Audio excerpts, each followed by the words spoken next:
সুপ্রিয় সুধী, আমরা এই মুহূর্তে অবস্থান করছি ফেনী পরশুরাম উপজেলার সিথুলিয়া গ্রামের ধুনিকুণ্ডা জায়গাতে। আপনারা দেখছেন যে এখানে যে 2025 সালের যে ভয়াবহ বন্যা, যে মুহুরী নদীর ভাত ভেঙে এই এলাকা যেভাবে প্লাবিত হয়েছে, বন্যার পানি কমে গেছে, এখনও কিন্তু এই এলাকাতে বন্যার যে ক্ষত, সেই ক্ষত চিহ্ন কিন্তু পুরোপুরি রেখে গেছে। আমরা এখানে এসে যেটি দেখতে পেয়েছি যে বসবাস করার যে একটি ভূমি ছিল বা অবকাঠামোগত যেই দৃশ্যগুলো ছিল, এখন এগুলো কোনো কিছু নেই বললেই চলে। তো আজকে এখানে এসে আমরা যেটি দেখছি যে বসবাস করা তো দূরের কথা, এখানে এসে দাঁড়াবে যে সেই অবস্থাটুকু নেই। তো আমরা এখানকার লোকজনদের যেই বক্তব্য এবং তাদের যেই কষ্টের যেই অনুভূতি আমরা যেটি পেয়েছি, সেটি হচ্ছে যে ওনারা চাচ্ছেন যে অন্তত ওনাদেরকে মাথা গুঁজুর ঠাইটুকু যদি প্রশাসন কিংবা সরকারের পক্ষ থেকে করে দেওয়া হয়, তারা হচ্ছে যে তাদের এই যে ছোটো ছোটো কোমলমতি বাচ্চাদেরকে নিয়ে অন্তত মাথা গুঁজে এখানে বসবাস করতে পারবে। দর্শক, আপনাদেরকে বিশেষভাবে যেই বিষয়টি জানিয়ে রাখতে চাই সেটি হচ্ছে যে এবি পার্টির সম্মানিত চেয়ারম্যান ফেনী জেলার কৃতি সন্তান, তিনি এই যে বন্যায় ক্ষতিগ্রস্ত যে জনগোষ্ঠী রয়েছেন তাদেরকে সরেজমিনে দেখার জন্য এবং কার কী পরিমাণ ক্ষতি হয়েছে সেটি তিনি সরাসরি প্রত্যক্ষ করার জন্য কিন্তু ঢাকা থেকে তিনি ছুটে এসেছেন। কিন্তু আসলে ঢাকা থেকে যখন রওনা হয়েছি, তখন আমার ধারণা ছিল যে এখন মনে হয় বন্যা পরিস্থিতির অনেক উন্নতি হয়েছে, আপনার এখানে হয়তো পানি কমে গেছে।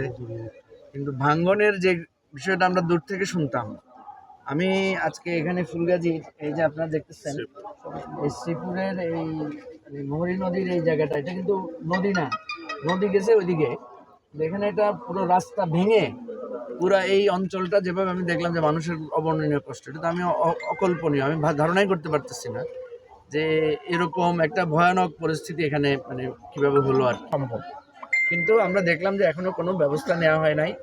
আমি সেদিন ঢাকায় আপনার আমাদের ত্রাণ ও পুনর্বাসন উপদেষ্টার সাথে কথা বলছি, ওনাকে 3টা দোকান একেবারে নদী ভাঙনে বিলীন হয়ে গেছে।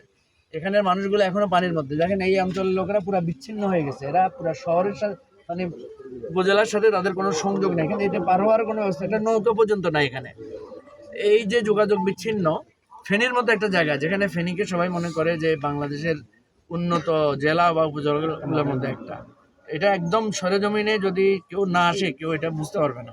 আমি সত্যি এসে আমি খুবই ব্যথিত, আমি কল্পনাও করতে পারি না। আজকে মনে হয় 2 দিন মনে বৃষ্টি একটু কমেছে, আমার ধারণা ছিল যে এখানে হয়তো একটু পরিস্থিতির উন্নতি হয়েছে, কিন্তু যারা ক্ষতিগ্রস্ত হয়েছে তাদের কিন্তু খুব বেশি মানে কোনো ধরনের রিপেয়ারিংয়ের কোনো ব্যবস্থা নেই। আমি যখন মন্ত্রণালয়ে আলাপ করেছি, ওনারা বললেন যে যথাযথ আপনার ত্রাণের ব্যবস্থা আছে সেখানে, গরিব লোকদের সাহায্য। এখন গরিব লোকদের সাহায্য কি, এখানে তো যোগাযোগ ব্যবস্থাটাই তো বিচ্ছিন্ন হয়ে গেছে। তো যে জন্য আমি অনুরোধ করব সরকারকে যে এখন পানির যে স্রোত আছে এখানেও কিন্তু এখন বাঁধ দেওয়া সম্ভব, কারণ প্রযুক্তির তো অনেক উন্নতি হয়েছে, আমরা যেহেতু সমুদ্রের মধ্যে বাঁধ দিতে পারি, সুতরাং এই জায়গায় আমি মনে করবো যে একদম তড়িৎ এখন যেহেতু পানির স্রোতটা কম আছে, তড়িৎ একটা ব্যবস্থা নিয়ে সেনাবাহিনী হোক, আমাদের আরও উন্নত প্রযুক্তির সহযোগিতা নিয়ে হোক, এই বাঁধটা পুনর্নির্মাণ করার দরকার। এবং আমি হয়তো আরও অনেক জায়গায় যাব, সেখানেও অনেক কথা শুনেছি যে প্রায় 30-35টা জায়গায় এই ভাঙনটা আছে, 36টা জায়গায়। টুকটাক কিনে তিনি খাইয়েন। চেয়ারম্যান